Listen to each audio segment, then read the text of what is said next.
Op is disabled and has a hired helper who was supposed to cook squash for her. Couldn't find the squash, so the aide started cooking rats meant for snake consumption instead. Posted by u/cptn space case. Op made a post in r/true off my chest that was titled, "Today my aide cooked what should not be cooked." I have to get this out because today feels like an actual nightmare I keep expecting to wake up from. I'm disabled and need help with things around the house. Today was the second day with a new agency and a new home health aide, Tina. I set it up so she would come by in the morning while I was sleeping. Insomnia is brutal, and I texted her last night about what I needed done today. One of those things was roasting some pre-cut squash I'd gotten so I could have it with my salads and pasta. I was very clear in my instructions, what it looked like, where it was in the fridge, how to use the oven, how to cook it. I also have a roommate who was up and told her she could ask them for help if she couldn't find anything, or come get me if truly necessary. Now, I have 3 pet ball pythons. They eat rats that I thaw from frozen in the fridge in a reusable plastic bag. Yes, that's where I'm going with this. Tina couldn't find the squash, so obviously, that meant she should roast the first other thing she saw that was also technically encased in plastic, in a completely different area of the fridge. The effing rats, in butter and salt, in my nice baking dish. And that's insane all on its own. But if you're going to cook any animal, you should at least clean and skin it first, right? Do the crazy, disgusting thing properly so I can respect the effort, instead of just sticking them in as is, fur and guts and all. And the smell, good God, baby Jesus, the smell. It woke me up and had me gagging the moment I opened my bedroom door. Definitely not squash, or food smelling for that matter. At first, I thought the squash had spontaneously rotted overnight and she tried to cook it anyway. That would have been slightly less insane, and much preferable. I had to pull it out of her what she was cooking instead. When she said she couldn't find the squash, it was in plain sight. I had to open the oven and see my snake's dinners in place of my own. And I still couldn't process what the F was happening, what I was looking at and smelling. I don't like yelling at people and generally avoid it. Today was a day for exceptions. And at the end of my half-crazed, dissociative rant, I told her to get the whole dish, its contents, and herself out of the effing house, and to not come back. Suffice it to say, I've contacted the agency to report it and am requesting a new aide. Now I'm sitting in a cafe, trying to calm down and eat something despite the scent memory that's taken up permanent residence and is turning my stomach.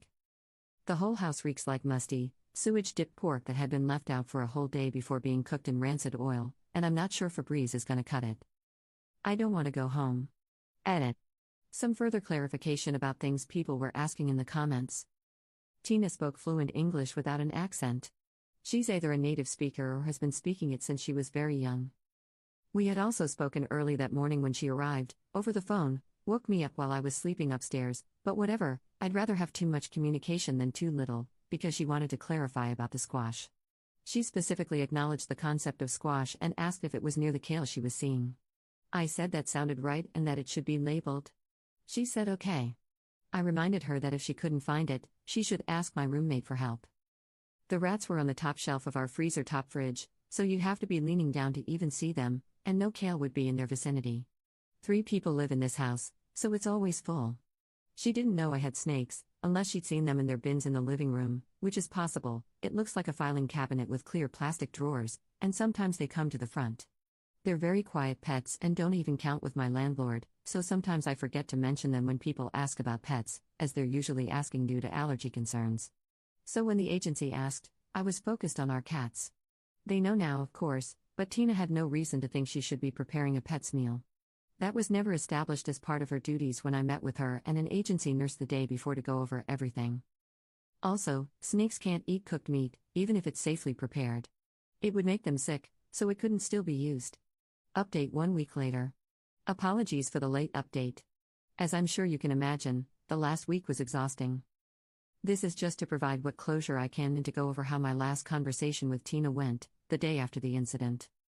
When I was on my way to the cafe to escape the house last Tuesday, she actually texted me an apology, saying, "I'm so sorry, I feel so stupid and bad. This has never happened before," and offered to pay me back for the rats and the dish, as I had mentioned the rats were expensive. Which is honestly more than I was expecting, but never happened before. Well, I sure effing hope so. Though that begs the question, why now, why me? I don't know if there's a good answer. We agreed that she could come by the next evening with the money, $15 for the rats, $30 for the dish. She declined using Venmo or something similar, possibly because she didn't know how. Based on her comment about her grandson being my age, I estimated that she had to be at least in her late 60s, probably older.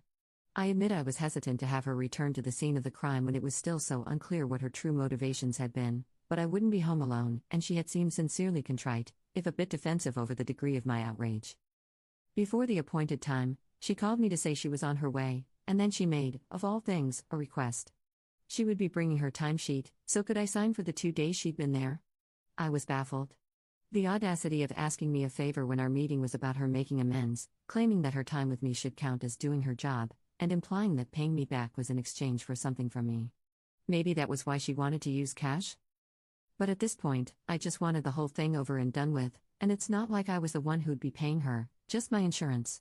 It was also confusing because, did that mean she was still employed? Surely if she'd been fired, she'd be less willing to play nice with me, probably blaming me more for how it affected her. At the very least, she seemed like the kind of person who would bring it up to make me feel at least a little bad.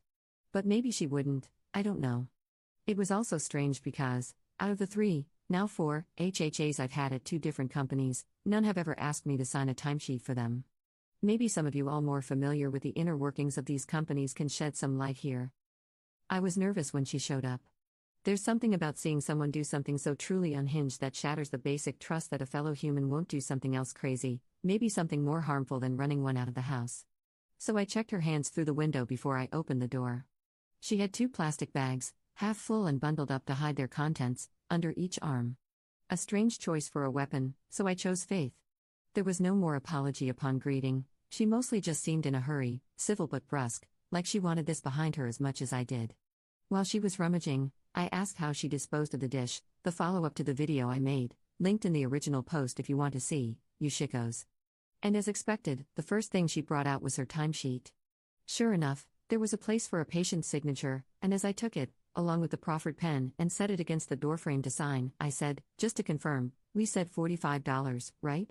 The look she gave me as she reached into her jacket was so offended, and her civility evaporated, like I was questioning her word, and how dare I? She said, I'm gonna pay you. I said I would, in a tone that was like, calm down, paranoid prick.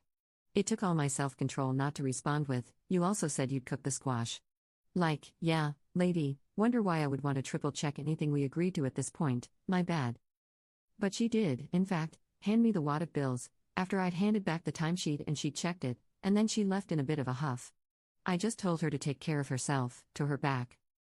At this point, after interacting with her again, I am of the opinion that this was simply some form of psychosis, either a mental health issue or senility, I don't know. Even talking to her, things were just a little off.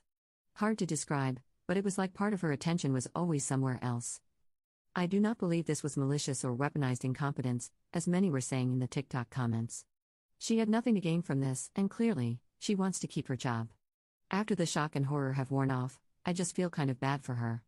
She clearly shouldn't be in this profession, which, by the way, she said she's been in for 30 years, so I blame these companies more for not being thorough in their hiring and training process.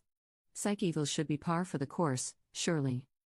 And I know I probably shouldn't have, it's none of my business, but it was eating at my conscience not to express my concern. Because I don't know what's going on in her life.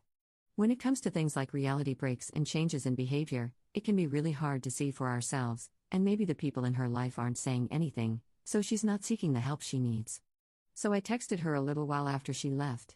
I thanked her for taking responsibility, acknowledged that I was butting in, and then brought up how she had said this had never happened before and how she had seemed confused about how it happened. I gently and non-judgmentally suggested that if this was a new kind of issue, or if there had been other strange occurrences, it might be a good idea to talk to a doctor, just in case something else was going on that needed to be addressed. I ended with, but if I'm way off base and out of line, and you're just used to people eating like that, I apologize and wish you the best. After a day of silence, she sent 2 texts, copied here. K. Thank you. People make mistakes. God bless. Have a good day. That was, and I'm sure will remain, the last I heard from her. I'm sorry I can't recount some detailed confession about how it had all been a nefarious plot by some vengeful ex who had their aunt impersonate an aide to poison me. That would have made for a much more satisfying story. As for my current aide situation, I'm still working with the replacement they sent me but have already requested a new one. She's sane and competent, but alas, it seems she greatly exaggerated her English fluency to my coordinator, who sounded resigned to such deceit. In any other service context, I wouldn't care. We have translator apps, but I think we've seen how critical clear and easy communication can be when one person is relying on another to meet their needs while sick. Others have told me how long it can take to find a good fit, so I guess I'll just have to keep spinning the revolving door until I do. Also, I have put in a request for the agency to reimburse me for the takeout I had to get that day. The oven has been cleaned and sanitized within an inch of its life and seems okay now? I dunno, asking for a replacement or suing anyone seems like a lot of hassle, especially when I already have a medical malpractice case in the works. Thank you to everyone for taking an interest in my harrowing experience and for your support. It legitimately turned this into something more lighthearted that I can laugh at now, whereas it would have remained traumatic otherwise. May your squash always be squash. Editor's note. Op's TikTok account is at Kelsey Can Stand and has 2 videos talking about the event, including one showing the baking dish in which the rats were cooked, now in the trash.